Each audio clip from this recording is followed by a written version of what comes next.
بسم اللہ الرحمن الرحیم۔ شروع اللہ کے نام سے جو بڑا مہربان اور نہایت ہی رحم فرمانے والا ہے۔ ساتھیوں، رابعہ بصرہ اپنے والدین کی چوتھی اولاد تھیں، اس لیے آپ کا نام رابعہ یعنی چوتھی رکھا گیا۔ ساتھیوں، عربی زبان میں رابعہ چوتھے نمبر کو بولتے ہیں۔ رابعہ بصرہ انتہائی غریب لیکن معزز گھرانے میں پیدا ہوئیں۔ رابعہ بصرہ کے گھر والوں کی غربت کا اندازہ اس بات سے بخوبی لگایا جا سکتا ہے کہ جس رات کو حضرت رابعہ بصرہ اس دنیا میں تشریف لے کر آئیں، تب ان کے والدین کے پاس دیا جلانے تک کے لیے تیل نہیں تھا اور نہ ہی ننھی رابعہ بصرہ کو ڈھانپنے کے لیے کوئی کپڑا۔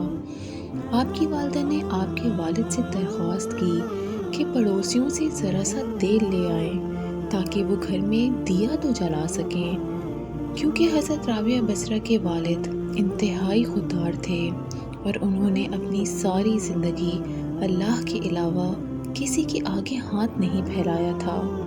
ساتھیوں، پڑوسیوں کے گھر تک اپنی بیوی کے کہنے پر گئے تو تھے، لیکن وہاں جا کر ان کی کسی سے کچھ بھی مانگنے کی ہمت نہیں ہوئی اور وہ خالی ہاتھ لوٹ کر اپنے گھر واپس آ گئے۔ ساتھیوں، کتابوں میں لکھا ہے کہ حضرت رابعہ بصرہ کے والد کو خواب میں ہمارے پیارے آقا حضور پاک صلی اللہ علیہ وآلہ وسلم کی زیارت نصیب ہوئی تو آپ نے حضرت رابعہ بصرہ کے والد کو بشارت دی کہ تمہاری نومولود بیٹی اللہ کی نیک بندی ہے اور اس کے ذریعے کئی مسلمان راہ راست پر آئیں گے۔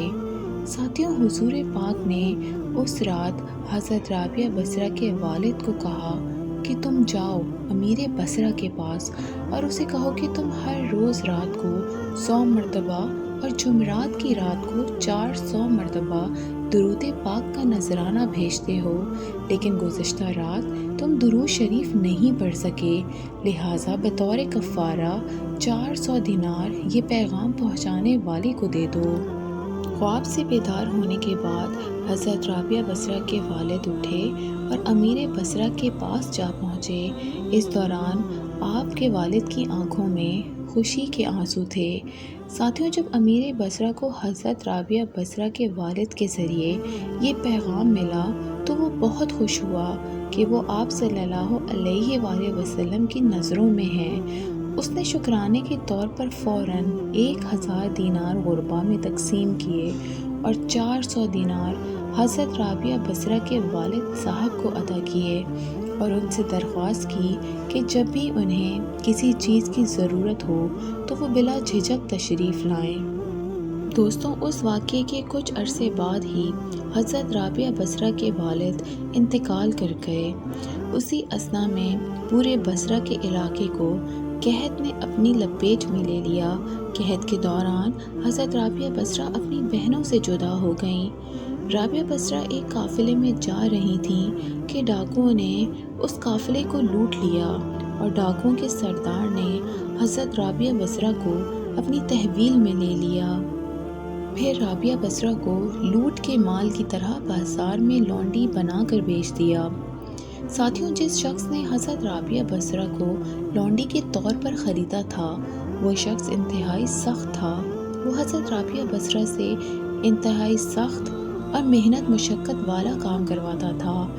ان سب سختیوں کے باوجود رابعہ بصرہ دن بھر کام کرنے کے بعد بھی رات عبادت میں مصروف رہتیں اور اپنی ساری رات اللہ کی عبادت میں گزار دیتیں، ساتھ ساتھ روزے بھی رکھتیں اور یہ سلسلہ مسلسل چلتا رہتا۔ ساتھیوں، ایک دن ایسا ہوا کہ حضرت رابعہ بصرہ کا آقا رات کو جاگا تو اسے آواز آ رہی تھی کہ کوئی زار و قطار رو رہا ہے۔ وہ آواز سن کے بہت حیران ہوا کہ رات کے اس پہر کون رو رہا ہے۔ ساتھیوں، جب وہ شخص تشویش میں دیکھنے کے لیے آگے بڑھا تو وہ انتہائی حیران ہو گیا کہ وہ تو اس کی لونڈی حضرت رابعہ بصرہ تھیں جو رات کے اس پہر زار و قطار رو رہی تھیں۔ جب وہ شخص قریب جاتا ہے تو دیکھتا ہے حضرت رابعہ بصرہ جائے نماز پر بیٹھی اپنے دونوں ہاتھ پھیلائے اللہ پاک سے ہم کلام ہو کے بولتی ہیں کہ اے اللہ تو میری مجبوریوں سے خوب واقف ہے، میں گھر کے کام کاج اور دن بھر کی مشقت کے باوجود آپ کی بارگاہ میں حاضری نہیں لگا پاتی، تو مجھے عبادت کے لیے 5 وقت پکارتا ہے، لیکن جب تک میں آتی ہوں اس وقت تک نماز کا وقت نکل چکا ہوتا ہے، اس لیے میری معذرت کو اپنی بارگاہ میں قبول کر لے اور مجھے معاف فرما دے۔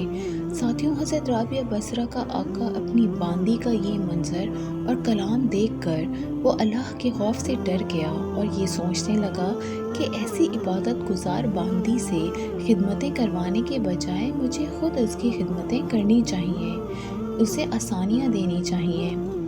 ساتھیوں، وہ شخص پوری رات حضرت رابعہ بصرہ کے نیک روح کے بارے میں سوچتا رہا اور پھر صبح ہوتے ہی وہ رابعہ بصرہ کے پاس آیا اور خوب معذرت کر کے انہیں اپنے فیصلے سے آگاہ کیا۔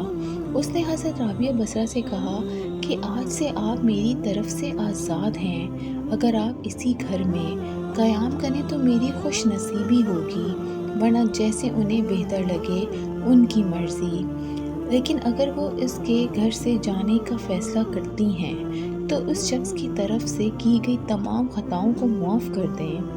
ساتھیوں، اپنے آقا کی ساری باتیں سن کر حضرت رابعہ بصرہ نے انہیں معاف فرما دیا۔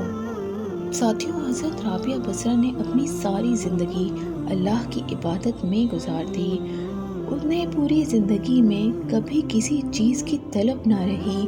اگر کوئی ان کے سامنے کسی مادی چیز کی تعریف کرتا یا پھر دنیا کی رنگینیوں کو بیان کرتا تو حضرت رابعہ بصرہ ساتھیوں، ہمیں حضرت رابعہ بصرہ کی زندگی سے سبق حاصل کرنا چاہیے کہ چاہے حالات کیسے ہی کیوں نہ ہوں، لیکن ہم نے اللہ کی رضی کا ساتھ نہیں چھوڑنا، اس کو مضبوطی سے پکڑ کے رکھنا ہے۔